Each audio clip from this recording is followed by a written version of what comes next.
చాలా డైలాగ్స్ చెప్పడం జరిగింది. ఈ విషయంలో నాకు ఒకటే అర్థమవుతుంది. గత కొద్ది రోజులుగా మొన్న 21వ తేదీన మా అధ్యక్షులైన జగన్మోహన్ రెడ్డి గారి బర్త్డే వేడుకలు చాలా ఘనంగా ఈ రాష్ట్రంలో జరిగాయి. మా పార్టీ నాయకులు, కార్యకర్తలు, ప్రజలు జగనన్న బర్త్డేని తన ఇంట్లో బిడ్డ పుట్టినరోజు వేడుకలు ఎలా జరుపుకుంటారో అంత ఘనంగా ప్రతి నియోజకవర్గంలో, ప్రతి మండలంలో, ప్రతి గ్రామంలో కూడా చేసుకోవడం జరిగింది. ఆ సంబరాలను చూసి ఈ తెలుగుదేశం పార్టీ నాయకులకి కడుపులో మంట. అసలు దాన్ని చూసి తట్టుకోలేక ఆ రోజు నుంచి ముఖ్యమంత్రి ఎన్ చంద్రబాబు నాయుడు గారు, డీజీపీ గారు, అలాగే ఇంటెలిజెన్స్ చీఫ్, అలాగే హోమ్ మినిస్టర్ గారు వీళ్ళందరూ కూర్చొని రివ్యూలు చేయడమే పని. ఏ విధంగా వైఎస్ఆర్ కాంగ్రెస్ పార్టీ కార్యకర్తల మీద అక్రమ కేసులు పెట్టాలి అనేసి. ఎందుకంటే వాళ్ళకి అర్థమైపోయింది, వాళ్ళ ఇంటెలిజెన్స్ రిపోర్ట్ లో ఖచ్చితంగా వచ్చే ఎన్నికల్లో జగనన్న మళ్లీ ముఖ్యమంత్రి కాబోతూ ఉన్నారు. ఈ కూటమి అనేది తుక్కుతుక్కుగా ఓడిపోబోతూ ఉంది. దాంతో దానిని తట్టుకోలేక ఈ విధంగా వీళ్ళు ప్రవర్తించడమే కాకుండా హోమ్ మినిస్టర్ గారు తన అక్కసిని ఎంత దారుణంగా వెలగక్కున్నారో మనందరము చూసాం. జగనన్న బర్త్డే ఫంక్షన్ లో కార్యకర్తలు కొన్ని దగ్గరలో జంతు బలులు ఇచ్చారని చెప్పి ఆవిడ చెప్పారు. ఒక్కొక్కరు ఒక్కొక్క విధంగా తమ అభిమానాన్ని తమ నాయకుడి మీద చూపించుకుంటారు. అందులో తప్పేముంది? అలా అయితే బాలకృష్ణ గారి సినిమా రిలీజ్ అప్పుడు జంతు బలులు ఇవ్వలేదా? మరి అప్పుడు ఎందుకు మీరు మాట్లాడలేదు హోంమంత్రి గారు నేను అడుగుతూ ఉన్నాను. అలాగే పవన్ కళ్యాణ్ గారి సినిమా రిలీజ్ ఫంక్షన్ లో మనం చూసాం, థియేటర్ నే కాల్చేశారు అతని అభిమానులు. మరి అప్పుడు ఎందుకు మీరు మాట్లాడలేదు? అలాగే ఓజీ సినిమా రిలీజ్ అప్పుడు కత్తులు చూపించారు కదా, అప్పుడు మీరు ఎందుకు మాట్లాడలేదు? అంటే మీకొక న్యాయం, మాకొక న్యాయమా? ఈ రాష్ట్రంలో ఒక్కొక్కరికి ఒక్కొక్క రాజ్యాంగం వర్తిస్తుందా? వైఎస్ఆర్ కాంగ్రెస్ పార్టీ వాళ్ళకి ఒక రాజ్యాంగం, తెలుగుదేశం పార్టీ వాళ్ళకి ఒక రాజ్యాంగం, జనసేన వాళ్ళకి ఒక రాజ్యాంగం, బీజేపీ వాళ్ళకి ఒక రాజ్యాంగం. నిజంగా జంతు బలుల నిషేధము అయితే మీరు అదొక రూల్ పాస్ చేయండి, అప్పుడు ఎవరూ చేయరు. అంతేగాని ఈ విధంగా వ్యవహరించడం అంటే మీరు అక్రమ కేసులు పెట్టడం కోసం, కక్ష సాధింపులు చేయడం కోసం ఈ విధంగా పుట్టినరోజుల వేడుకల్ని సాకుగా చూపించడం ఎంతవరకు సమంజసమని నేను అడుగుతూ ఉన్నాను. అలాగే హోంమంత్రి గారు చెప్తూ ఉన్నారు, ఇక్కడ ఉన్నది సిబిఎన్ అంటూ ఇలా ఇష్టం వచ్చినట్టుగా ఏదేదో మాట్లాడారు. హోంమంత్రి గారికి నేను ఒకటే చెప్తున్నాను, మీకు నచ్చింది చేసుకోండి, ఏం చేసుకుంటారో చేసుకోండి. కానీ రానున్న కాలంలో ఖచ్చితంగా ఎన్నికలు వచ్చినప్పుడు మళ్ళీ మా వైఎస్ఆర్ కాంగ్రెస్ పార్టీ వస్తుంది. మీ అందరికీ తగిన రిటర్న్ గిఫ్ట్ ఇవ్వడానికి సిద్ధంగా ఉన్నాం. ఎన్ని అక్రమ కేసులు పెట్టుకుంటారో పెట్టుకోండి. మా కార్యకర్తలు ఎవరు కూడా కొంచెం కూడా భయపడే ప్రసక్తి లేదు. మీరిప్పుడు కక్ష సాధింపులు చేస్తూ ఉన్నారు, అన్నింటికి రిటర్న్ గిఫ్ట్లు వస్తాయనే విషయం గుర్తుంచుకోండి. మీరు సెంటీమీటర్ చేస్తే మేము కిలోమీటర్ దానికి రిటర్న్ గిఫ్ట్ ఇస్తామనే విషయాన్ని కూడా గుర్తుంచుకోవాల్సిందిగా తెలియజేస్తూ ఉన్నాను. అలాగే హోంమంత్రి గారికి నేను ఒకటే చెప్తున్నాను, ఏవేవో మాట్లాడారు మా కార్యకర్తల గురించి, రోడ్డు మీద నడిపిస్తాము ఇలా అంటూ చాలా మాట్లాడారు కదా. అమ్మా, మీరు ఒక అసమర్థ హోంమంత్రి. నిజంగా మీరు చేయాల్సిన బాధ్యత చేయకుండా ఈ విధంగా కక్ష సాధింపు చర్యలు చేయడానికి, అలాగే మా జగనన్నను తిట్టడానికి మాత్రమే మీకు హోంమంత్రి పదవి ఇచ్చారని ప్రతి సందర్భంలో కూడా నిరూపించబడింది. నిజంగా మీరు చేతనైతే, మీకు దమ్ముంటే, మీకు ఇప్పుడు ఈ రోజు మీరు హోంమంత్రిగా ఉన్న ఈ రాష్ట్రంలో కూటమి ప్రభుత్వం అధికారంలోకి వచ్చాక మీ హోంశాఖ 36వ స్థానానికి హోంశాఖ పనితీరు దిగజారిపోయింది. నిజంగా సిగ్గుపడాలి. ఆ ర్యాంక్ ని 20వ స్థానానికో 15వ స్థానానికో తెచ్చుకోవడానికి ప్రయత్నించండి. అది మానేసి మా కార్యకర్తల మీద, మా నాయకుల మీద అక్రమ కేసులు పెట్టడం మీద ఎలాగా అనేసి దృష్టి పెట్టడం కాదు. అలాగే తీసుకుంటే మొన్ననే ఈ రోజు చూసాం, కుప్పంలో ఒక వివాహిత మహిళను 3 యువకులు రేప్ చేయడం జరిగింది. 10 రోజుల తర్వాత ఆ సంఘటన వెలుగులోకి వచ్చింది. వాళ్ళు బెదిరించడం వలన కనీసం కంప్లైంట్ కూడా ఇచ్చే స్వేచ్ఛ లేని పరిస్థితి. ఈ రోజు ఆమె భర్త పోలీస్ స్టేషన్ లో కంప్లైంట్ ఇవ్వడం జరిగింది. మరి ఆ దుర్మార్గుల్ని శిక్షించడం మీద మీరు దృష్టి పెట్టండి. అది మానేసి మా కార్యకర్తల్ని ఏ విధంగా అక్రమ కేసుల్లో అరెస్ట్ చేయాలని కాదు. అలాగే తీసుకుంటే ఈ రోజు నెల్లూరులో టీడీపీ కార్యకర్తలు రౌడీల్లా కొట్టుకున్నారు. వాటి మీద మీరు దృష్టి పెట్టాల్సిందిగా కోరుతున్నాను. మీకు నిజంగా దమ్ముంటే వాళ్ళని అరెస్ట్ చేయండి. అలాగే తీసుకుంటే మీ గవర్నమెంట్ వచ్చాక మా కార్యకర్తల్ని ఎంత అమానవీయంగా ఎంత దారుణంగా చంపేశారో ఈ రాష్ట్ర ప్రజలందరూ కూడా చూడడం జరిగింది. అలాగే అలా అలా ఘోరంగా నరికేసిన వాళ్ళని అరెస్ట్ చేయడానికి, శిక్షించడం మీద మీ పవర్ ను ఉపయోగించండి. నిజంగా మీరు ఎంత అసమర్థ హోంమంత్రి అంటే, మీ తోటి మంత్రి అయిన సంధ్యారాణి గారి పిఏ అతని మీద ఒక మహిళ, ఒక ప్రభుత్వ బీసీ మహిళ, ఆమె ఒక ప్రభుత్వ ఉద్యోగిని, ఆమెకి ఎంత దారుణంగా అత్యాచారం చేయడమే కాకుండా మంత్రుల దగ్గరికి, మంత్రుల పిల్లల దగ్గరికి, తెలుగుదేశం పార్టీ నాయకుల దగ్గరికి వెళ్లమని లోబచ్చుకోవడానికి ట్రై చేశాడని ఎస్పీకే స్వయంగా వచ్చి కంప్లైంట్ ఇస్తే కనీసం ఆ నిందితుడైన సతీష్ ని ఈ రోజు కూడా అరెస్ట్ చేయలేని అసమర్థ హోంమంత్రి మీరు. మీకు నిజంగా అధికారం ఉంటే ఆ వ్యక్తిని అరెస్ట్ చేసి చూపించండి, ఆ వ్యక్తిని నడి రోడ్డు మీద నడిపించండి. అలాగే తీసుకుంటే పవన్ కళ్యాణ్ గారి కాన్స్టిట్యున్సీలో ఒక మాజీ కౌన్సిలర్ అత్యాచారం చేయడం జరిగింది. అలాంటి వ్యక్తిని నడి రోడ్డు మీద నడిపించండి. అది మానేసి ఎంతసేపు కూడా మా కార్యకర్తల మీద అక్రమ కేసులు పెట్టడానికి మాత్రమే మీరు దృష్టి పెడుతూ ఉండే పరిస్థితి.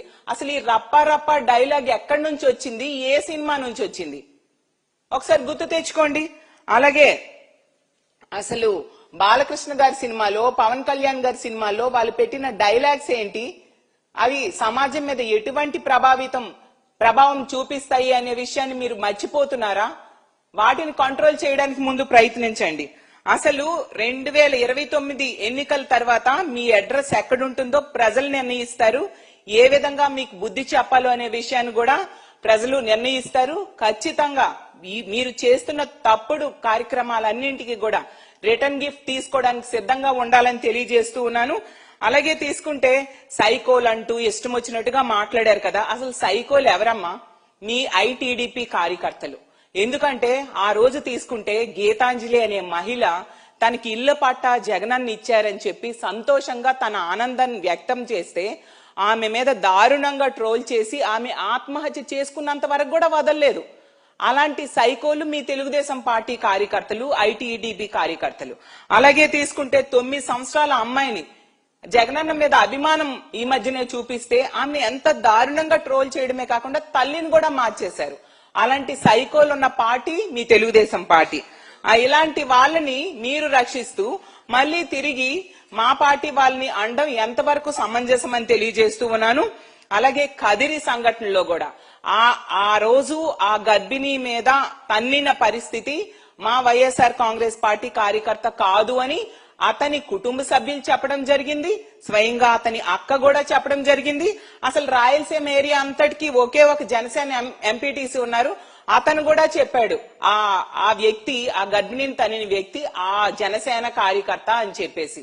మొదట అతనేదో వైఎస్ఆర్ కాంగ్రెస్ పార్టీ కార్యకర్త అని చెప్పి అతని టార్చర్ పెట్టిన మీరు జనసేన కార్యకర్త అని తెలియడంతో దాన్ని కవర్ చేసుకోవడానికి ఈ విధంగా పాటలు పడే పరిస్థితి రాష్ట్ర ప్రజలందరూ కూడా గమనిస్తూ ఉన్నారు. మాట్లాడితే ఇంకో మాట హోంమంత్రి గారు అంటూ ఉన్నారు, తల్లిని చెల్లిని అంటూ. ఇదొక మాట ఈవిడికి అలవాటైపోయింది. ఇలా జగనన్నని వ్యక్తిగతంగా తిట్టడం కోసమే ఈమెకు హోంమంత్రి ఇచ్చారు తప్ప పని చేయడానికి కాదు అనేది చాలా సందర్భాల్లో స్పష్టమైంది. అమ్మా అనిత గారు, మీకు ఒకటే చెప్తున్నాను, మీ ముఖ్యమంత్రి అయిన చంద్రబాబు నాయుడు గారు తన తల్లికి ఎంత ఆస్తి ఇచ్చారు, తన చెల్లెలికి ఎంత ఆస్తి ఇచ్చారో చెప్పాల్సిందిగా కోరుతున్నాను. అలాగే తన హెరిటేజ్ లో తన చెల్లెలికి ఎంత వాటా ఇచ్చారో కూడా చెప్పాల్సిందిగా నేను తెలియజేస్తూ ఉన్నాను. అలాగే తీసుకుంటే జగనన్న తన తల్లికి చెల్లికి ఎంత బాగా చూశారు, మీ చంద్రబాబు నాయుడు గారు తన తల్లికి చెల్లెలికి ఎంత బాగా చూశారో బహిరంగ చర్చకు కూడా మేము సిద్ధంగా ఉన్నామని కూడా తెలియజేస్తూ ఉన్నాను. ఇంకో విషయం అనిత గారు, చంద్రబాబు నాయుడు గారు హైదరాబాద్ లో కొన్ని కోట్లు పెట్టి పెద్ద రాజభవంతిని కట్టారు కదా, కనీసం దాని గృహప్రవేశంకైనా తన తల్లిని చెల్లిని పిలిచి వాళ్ళకి భారీగా కానుకలు ఏమైనా ఇచ్చారా, అదేమైనా ఉందా, అది కూడా మీరు తెలియజేయాల్సిందిగా మిమ్మల్ని అడుగుతూ ఉన్నాను.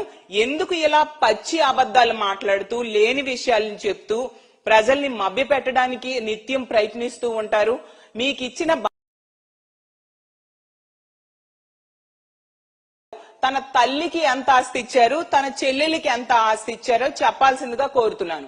అలాగే తన హెరిటేజ్ లో తన చెల్లెలికి ఎంత వాటా ఇచ్చారో కూడా చెప్పాల్సిందిగా నేను తెలియజేస్తూ ఉన్నాను. అలాగే తీసుకుంటే జగనన్న తన తల్లికి చెల్లికి ఎంత బాగా చూశారు, మీ చంద్రబాబు నాయుడు గారు తన తల్లికి చెల్లెలికి ఎంత బాగా చూశారో బహిరంగ చర్చకు కూడా మేము సిద్ధంగా ఉన్నామని కూడా తెలియజేస్తూ ఉన్నాను. ఇంకో విషయం అనిత గారు, చంద్రబాబు నాయుడు గారు హైదరాబాద్ లో కొన్ని కోట్లు పెట్టి పెద్ద రాజభవంతిని కట్టారు కదా, కనీసం దాని గృహప్రవేశంకైనా తన తల్లిని చెల్లిని పిలిచి వాళ్ళకి భారీగా కానుకలు ఏమైనా ఇచ్చారా, అదేమైనా ఉందా, అది కూడా మీరు తెలియజేయాల్సిందిగా మిమ్మల్ని అడుగుతూ ఉన్నాను. ఎందుకు ఇలా పచ్చి అబద్ధాలు మాట్లాడుతూ లేని విషయాలను చెప్తూ ప్రజల్ని మభ్య పెట్టడానికి నిత్యం ప్రయత్నిస్తూ ఉంటారు? మీకు ఇచ్చిన బాధ్యత ఏంటి? అసలు మీ కూటమి ప్రభుత్వానికి 164 సీట్లు ప్రజలు ఇచ్చారు. ఈ రోజు శాంతి భద్రతలు గాలి కొదిలేయడం, అలాగే ఇచ్చిన హామీలు ఏ ఒక్కటి నెరవేర్చకపోవడం వలన ప్రజలందరూ కూడా మళ్ళీ వైఎస్ఆర్ కాంగ్రెస్ పార్టీ రావాలి అధికారంలోకి, జగనన్న ముఖ్యమంత్రి కావాలని బలంగా ఈ రోజు కోరుకుంటూ జగనన్న పుట్టినరోజుని ఒక పండగలా జరుపుకున్నారు ఈ రాష్ట్ర వ్యాప్తంగా. దాన్ని చూసి తట్టుకోలేక, అలాగే మీ ఇంటెలిజెన్స్ రిపోర్ట్స్ అన్నింట్లో కూడా మళ్ళీ జగన్మోహన్ రెడ్డి గారు ముఖ్యమంత్రి అవుతారు అని రావడంతో దాన్ని చూసి తట్టుకోలేక కడుపు మంటతో ఈ విధంగా మా వైఎస్ఆర్ కాంగ్రెస్ పార్టీ కార్యకర్తల మీద అక్రమ కేసులు పెట్టడానికి మీరు దృష్టి పెట్టారు. ప్రజలు దీన్ని గమనిస్తూ ఉన్నారు. మనం ఉన్నది ప్రజాస్వామ్య దేశంలో, ప్రజలకి రాజ్యాంగం కొన్ని హక్కులు ఇచ్చింది. ఆ హక్కుల్ని కూడా ఈ రోజు కాలరాస్తూ రెడ్ బుక్ రాజ్యాంగం అమలు మీద దృష్టి పెట్టారు తప్ప ఎక్కడా కూడా అంబేద్కర్ రాజ్యాంగం అమలు కాని పరిస్థితి రాష్ట్రంలో నెలకొని ఉంది.